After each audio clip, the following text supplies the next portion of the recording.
What's up, guys? Welcome back to Black Crow Gaming's Learn to Play 40k. We're the idiots. Yeah. I don't know if that was the intro or not, but we're going to find out in the end. If it's not, then hi. Yeah. So today we're going to carry on from last week's or week before's episode with Last times etiquette episode. Then we're going to move on to basically start of game, pre-game. Yeah, some pre-game stuff. Yeah, and what you should be doing with your models and your opponent and etc. Yeah. You want to start us off, Simon? Yeah. So the whole idea of pre-game is obviously you meet your opponent, talk about how your day's gone, try and break the ice, try and set the tone of how the day's going to be, how the game's going to be. And then you want to be asking questions of what your opponent's list can do, because you don't know every single army. Absolutely not. You do not know every single... You might be one of those fortunate people that know everything about 40k. And if that's the case, God bless you. You're amazing. Christ, yeah. Yeah, that's a lot of stuff in there. But yeah, you want to be asking the questions of do you have any gotchas? Do you have any... What does your army do? What's special? So, and they say, once you've asked those sort of questions, like we discussed last time, you're then going to be starting to move into potentially then getting your models out of the box, basically. Yeah. And you're starting to then think about, after you set up the table, you're going to start looking at deployment. So before that happens, you're normally going to discuss things like, do you have any deep strike? Yes. Do you have infiltrators? Are you putting stuff into strat reserve? Yeah. And what all these things basically mean is it is going to have an effect on potentially on how you deploy your army. Yep. And they're going to, I hope, ask you the same question, because you're probably going to have similar things as well. Yeah. So obviously the first one's your deep strikes. So units that have deep strike, they're always a bigger threat, obviously, because they can come in from turn 2 and turn 3, but they come in anywhere on the board, most of the time 9 inches away. Now, when we talk about got your moments, things like Inceptors, they can come in 3 inches away and shoot. Yep. Demons and Grey Knights have a strat ability to come in 3 inches away. They can't charge, but they can shoot. No. Most of these sort of 3-inch deep strikes you can't charge from. Exactly. But then demons, for example, if you're in their shadow of, if you're in their chaos of shadow, they can come in. Locust. Yeah. Well, no, they just come in 6 inches away. No, that's true. Yeah. So, and can still charge. Yeah.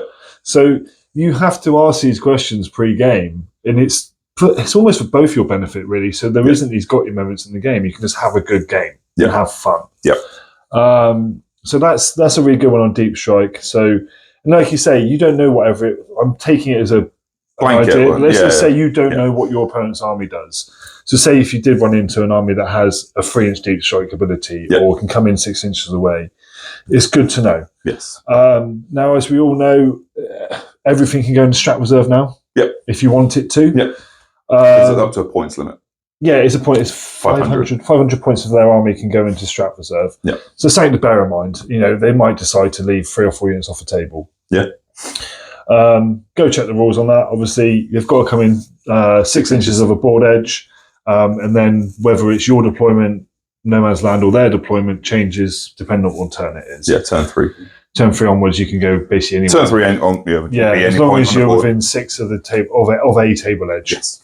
So that's all the way around the table. And then, the other big one is infiltrate. Infiltrate. Yeah. Now,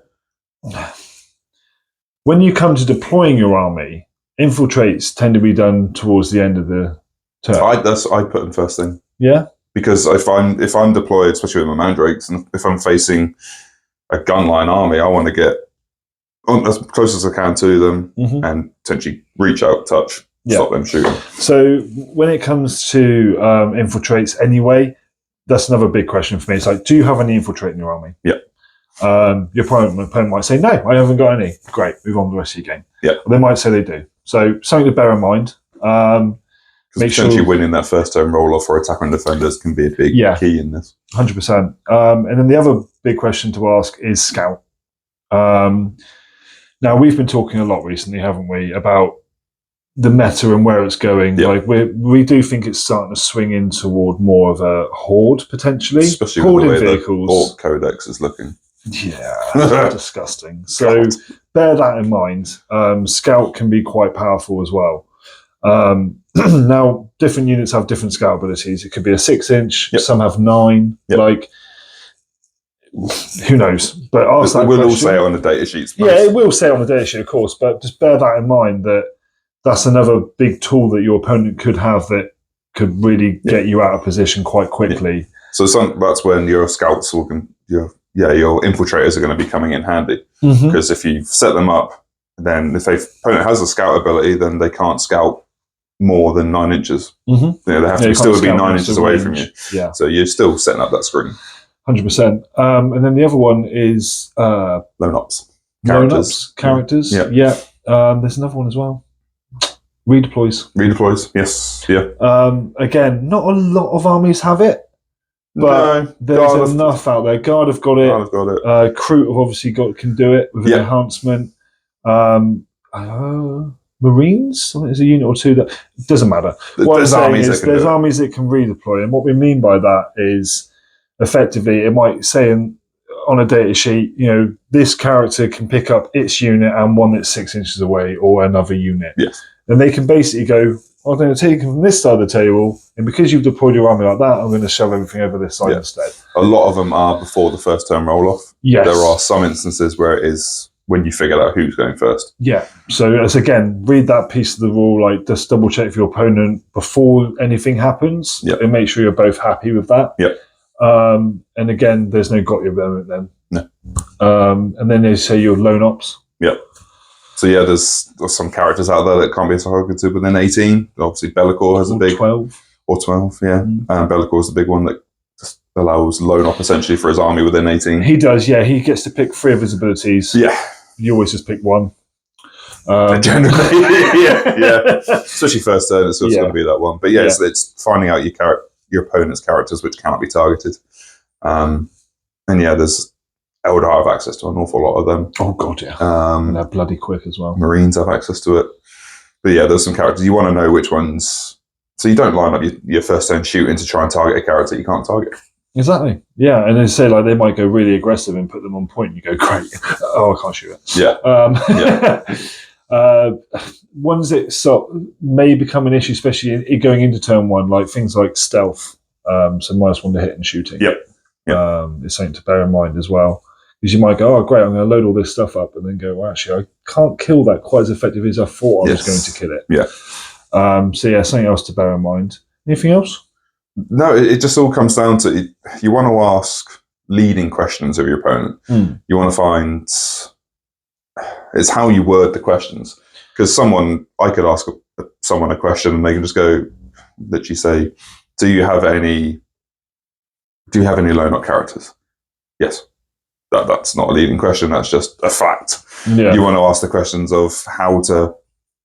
You're not trying to get their game plan out of them. You're trying to get a more comprehensive idea of what their list does. Exactly. So effectively, what you're looking for is what I would normally ask. I go, great. So have you got any infiltrate, deep strike?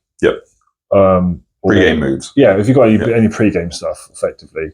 Or anything you're putting into reserve. That is just probably the first question I ask.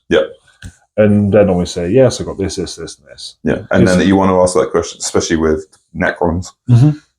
If you go first against Necrons, they have the ability to pick them up at the end of your first turn and then deep strike them in your deployment zone, turn 1. So you want to ask, do you have any units that can deep strike into my... literally state the words, do you have any units that can deep strike into my deployment zone turn 1?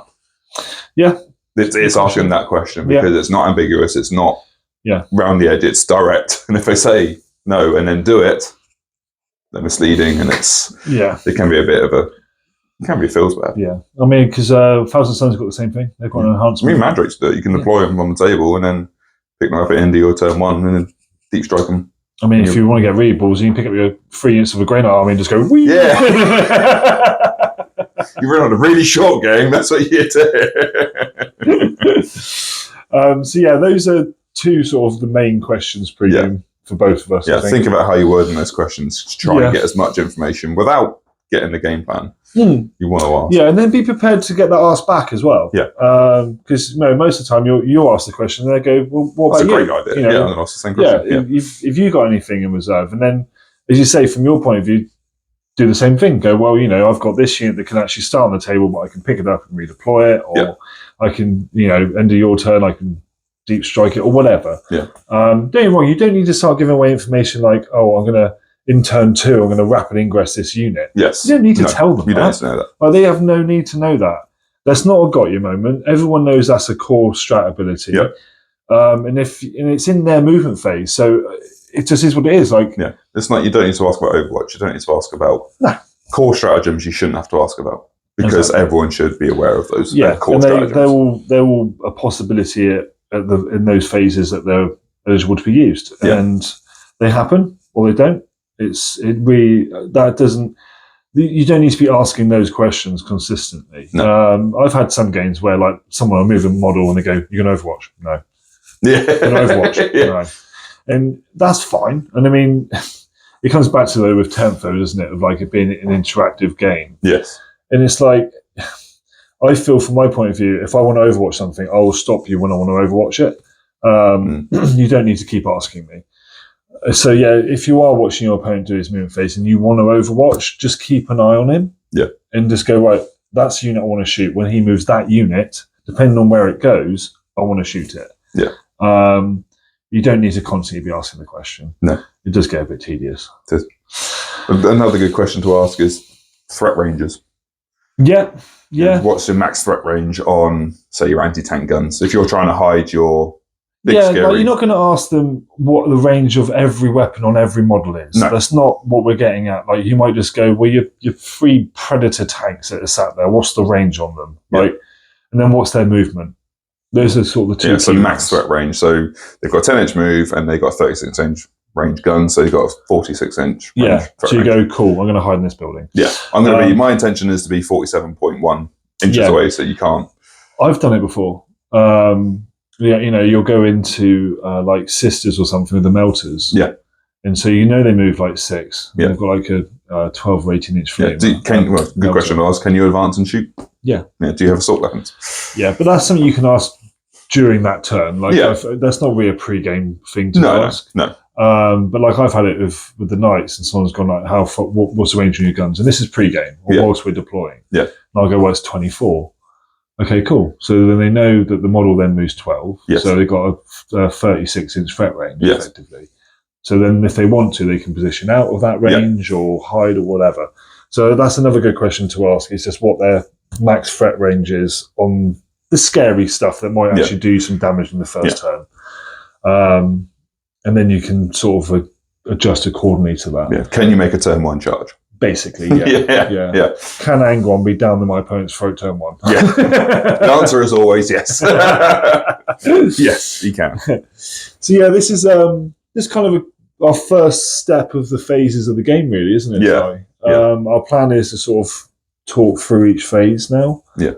We will talk about deployments. We will talk about mission maps and layouts for glass hammer missions. We will do that at a later date. I think. UKTC.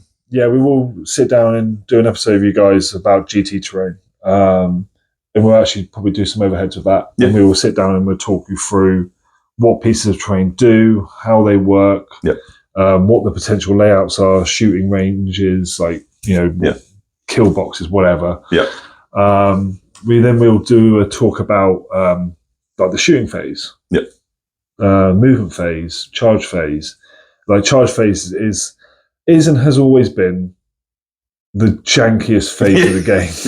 Yeah. Like, it is so crazy. And I think that has probably caused more arguments at events than most things have. And it normally just comes down to how you base and move models. I think a lot of the time, isn't it? Oh, God, yeah. And so that's something that we're probably going to sit down and talk to you guys about and potentially show you. That may be a 2-hour episode. that one's going to be a long one. Because I've had it before where someone's moved something and then they've you've just grown 8 inches from somewhere, like across the table. But that's a whole other episode. We're going to get a rant then, won't we? So yes, hang with us. We do hope you're enjoying these episodes. Yes. Today was kind of a short one, but it's just a little little thing that we just tend to use at the start of a game. Yeah. I think it's the questions you want to ask. You're setting that tone. It's going to be a fun game, but you want in order for it to be a fun game, you need to have as much information as possible. Exactly. You don't need to be brash about it. It's just like, or even if you feel uncomfortable doing it, go, look, this is what my army can potentially do. Like, my army has the ability to deep strike this. I'm going to put this into reserve. I have this threat range. And give them that information first if you want. And every time you do that, you go, well, this is what I have for deep strike. What's your deep strike? Yeah. And then, like, this is my threat range on X model. What's the threat range on your model? Yeah. I'm very open with telling people, like, because people don't play Drukhari a lot. Yeah. Like, do you know about Drukhari? No, cool. Dark Lancers are scary. They have 36-inch range. On the platforms that they're on, they can either move 10 inches, 12 inches, 14 inches. So like a deep strike and do all this. And I'll be very open and say, this is what my army can do. I'm so glad I haven't learned about plunging fire yet. It's generally AP3 into blimmin' involves anyway, so it never really matters what it's cover. So I always forget about plunging fire. Yeah. Every time. I should definitely use that a lot more. God damn it. There we go. Simon learned something. Yeah. Read your rules. But again, thank you for joining us. Yes. As always, follow us. Yeah, like, share, and subscribe. Yep. Give some love to Terrain Forge. Give some love to Glasshammer. And the discount code. And the discount code. It's all in the description, guys. And yeah, let us know if there's anything else you want us to talk about. Yeah, that's the other thing. Like, we will be doing these episodes, and we will run through every phase for you guys. But if there is anything in particular you guys want us to talk about, then let us know, and we hope you're enjoying this. Let us know if it's helping. Let us know if we're rambling. Yeah. Let us know if we were just going completely know where we need to go. Yeah, it's fine. Yeah. Fantastic. All right, guys. Cheers. Bye.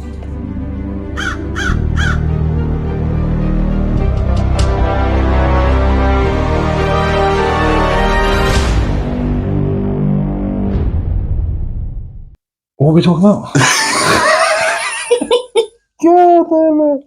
Pre-game. Oh, yeah. Okay. Yeah. Right. This is going to be the intro. Yeah. Isn't it? Yeah.